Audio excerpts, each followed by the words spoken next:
Hi guys! Tara, coffee tayo. Recently may na-discover ako sa Dali Supermarket. Ito yung Dali is one of the cheapest supermarket nowadays. Ang aim kasi or objective ng Dali is to reach out on more underprivileged Filipino, not just only in the Philippines, in other countries.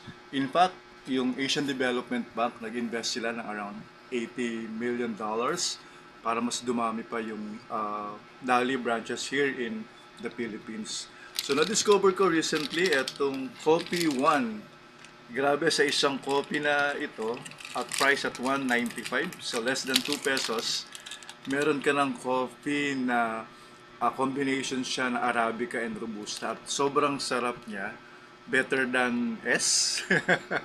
Better than sex. 2 pesos lang ito. Tapos pag iniinom mo siya using the Pure Bayanihan uh, Maseco Project mug, sobrang sarap ng coffee na ito. Anong sinabi ng coffee ng uh, Starbucks at saka yung mga mamahaling coffee uh, blends dyan. So ito, Arabica and Robusta Coffee One. So tara, coffee tayo, pero bili muna kayo ng Coffee One sa Lali Supermarket. Anywhere, marami na pong branches yan. In fact, isa ka na-discover ko din, yung dating Jollibee, chismoso, yung dating Jollibee sa kanto ng Kalentong at saka going din sa Punta, nag-close na yon. Tapos, napalitan siya ng Dali Supermarket. So, siguro, mas kumikita or mas magandang investment itong Dali.